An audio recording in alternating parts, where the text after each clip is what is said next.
देश सेवा में बहुत काम करते हैं, तो कोरोना के इस काल में कोरोनिल फ्री क्यों नहीं बांट देते? हरियाणा सरकार से भी आधे पैसे ले रहे हैं, और ऐसा क्यों कर रहे हैं आप? ये आपसे सवाल पूछा है। देखो, हमने करीब करीब 40 से 50 करोड़ रुपए की इस देश में पतंजलि की तरफ से सेवा की है। जो प्रोफेसर साहब हैं वो भी अपनी तनख्वाह थोड़ी सी दान में दे दे, तो आधा मैं दे देता हूं, आधा वो दे दे। अरे मैंने तो देश के लोगों के बूते पर ये योग आयुर्वेद का इतना बड़ा सेवा का संस्थान खड़ा किया। मैं गवर्नमेंट से कोई पैसे नहीं लेता हूं, मैं वो एनजीओ नहीं हूं जो विदेशों से पैसे लेता हूं। मैं तो देश के लोगों से कोड़ी कोड़ी करके ये सारा इतना बड़ा योग का आयुर्वेद का विस्तार किया। इसलिए जो है जितना मुझे करना चाहिए उससे ज्यादा मैं करता हूं। हमेशा हर साल करीब 250 से 500 करोड़ रुपए की मैं चैरिटी करता हूं और आगे भी करूंगा, किसी के दबाव में और प्रभाव में आकर के नहीं। मैं अपना धर्म मानता हूं इसको, क्योंकि मेरा एक एक श्वास और मेरे खून का एक एक कण मेरी मातृभूमि के लिए ही है। और जरा ये यूनिलीवर वाले और तमाम तरह की, मैं किसी कंपनी का ज्यादा नाम नहीं लूंगा, इन एमएनसी से पूछो जो साबुन, टूथपेस्ट, क्रीम, पाउडर बेच करके ये देश में क्या चैरिटी करते हैं, उनसे भी पूछ लो जरा। बाबा अगला सवाल है। एक रॉकी है, वो लिख रहे हैं कि मैं बाबा रामदेव से पूरी तरह से एग्री करता हूं, और गरीबों को तो हम दे रहे हैं मुफ्त में। करोड़ों लोगों की जिंदगी को बदल रहे हैं। वो उन्होंने आयुर्वेद को इनोवेट किया है, ये कह रहे हैं। एक और सवाल है विजय का, वो ये लिख रहे हैं कि बाबा रामदेव, आपका एक बयान था जो मैंने देखा, उन्होंने जो आपने बोला कि किसी के बाप में दम नहीं है कि मुझे गिरफ्तार कर ले, क्या ये बाबा रामदेव का अहंकार है क्योंकि वो सत्ता के करीब है? ये सवाल पूछ रहे हैं।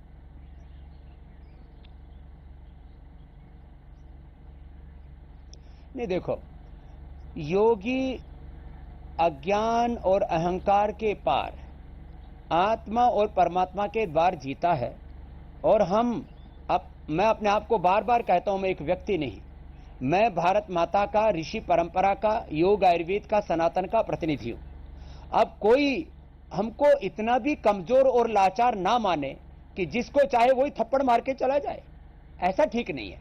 तो मैं अहंकार नहीं करता, लेकिन स्वाभिमान में जरूर जीता हूं। और स्वाभिमान में हर एक को जीना चाहिए, पर ये बयान बिना किसी का अपमान किए। अब मैं अपने आजादी, मैं फ्रीडम में, आजादी में जीना चाहता हूं, बिना दूसरे की आजादी को बाधित किए हुए। लेकिन ये कह देना किसी के कानून से ऊपर तो कोई नहीं है बाबा, ना आप है, ना मैं हूं, ना देश का प्रधानमंत्री है, ना कोई और है। तो क्या जो आपने बात बोली उसको इस तरीके से लिया गया कि बाबा रामदेव को लगता है कि वो कानून से ऊपर है? इस तरह से आपके विरोधियों ने इसको दिखाया।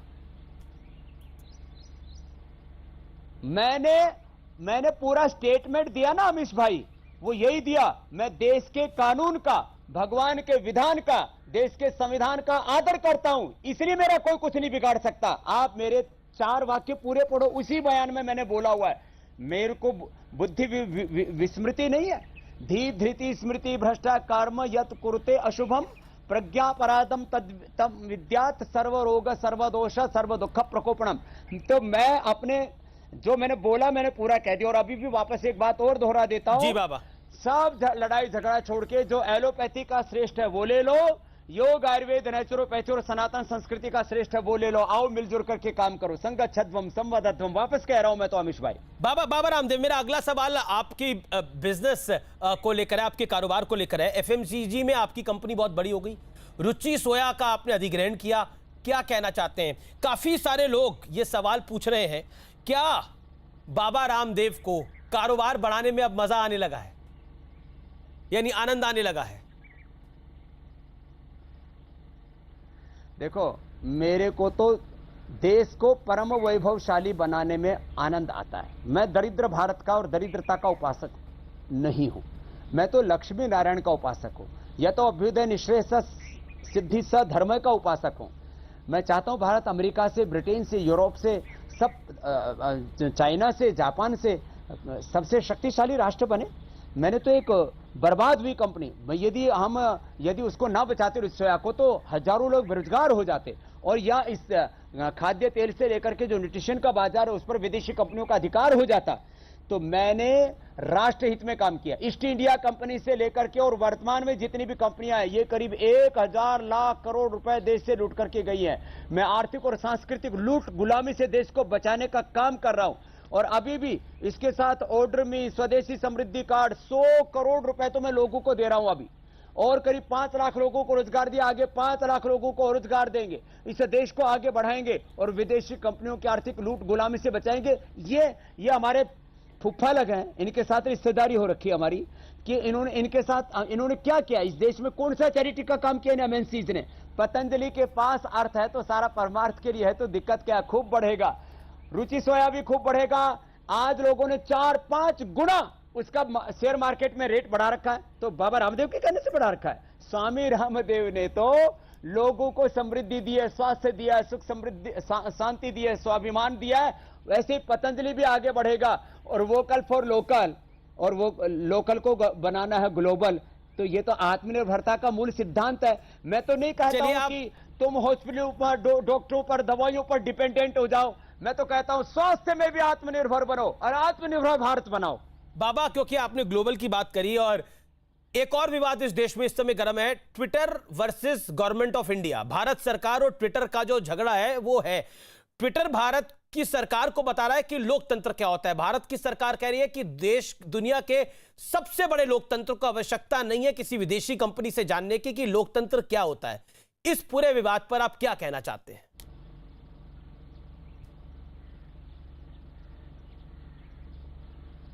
दरअसल ये एक सिलिकॉन वैली वाले वो भी अपने आप को ना सर्वशक्तिमान समझने लगे। जैसे हमारे कुछ एलोपैथी वाले अपने आप को सर्वशक्तिमान समझने लग गए थे ना, ये सर्वशक्तिमान समझने का भ्रम किसी को नहीं पालना चाहिए। ना कोई पैथी सर्वशक्तिमान है, ना अमेरिका सर्वशक्तिमान है, ना सिलिकॉन वैली वाले जो है सर्वशक्तिमान है, न ट्विटर सर्वशक्तिमान है। उसको भारत में रहना है तो भारत का कानून मानना पड़ेगा, नहीं तो अपना बोरिया बिस्तर बांध करके चले जाओ। तो भारत में रहेंगे और भारत का कानून नहीं मानेंगे, हमको लोकतंत्र सिखाएंगे, हमको जो है बोलने की आजादी और ये फंडामेंटल राइट्स हमको बताएंगे। भारत पूरी दुनिया का बहुत ही परिपक्व लोकतांत्रिक देश हो चुका, अब इसमें किसी भी तरह से विदेशी ताकतों का हस्तक्षेप नहीं होना चाहिए। बाबा रामदेव, आखिरी सवाल मेरा, क्या बाबा रामदेव इस विवाद को समाप्त करना चाहते हैं? ये जो पूरा घटनाक्रम है इसको अब समाप्त करना चाहते हैं या आगे बढ़ाना चाहते हैं?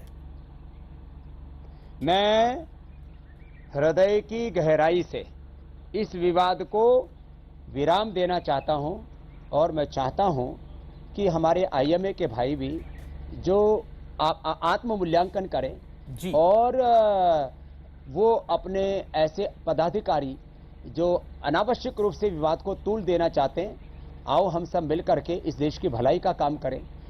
जो गरीब लोग हैं उन तक भी जो अफोर्डेबल जो ट्रीटमेंट है हमारा, योग, आयुर्वेद, नेचुरोपैथी, खान पान, होम रेमेडी, इस तक पहुंचाने का काम करें। तो हम अपने स्वार्थों से ऊपर उठ करके इस राष्ट्र की सोचें, गांव के अंतिम आदमी की सोचें, उस मिडिल क्लास आदमी की सोचें जो लाखों रुपए अफोर्ड नहीं कर सकता ट्रीटमेंट के नाम पर।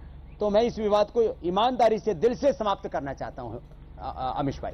बहुत बहुत शुक्रिया बाबा रामदेव, आप आज न्यूज़ 18 नेटवर्क के साथ जुड़े, हर सवाल का आपने जवाब दिया और उम्मीद करेंगे कि आगे भी आपसे बात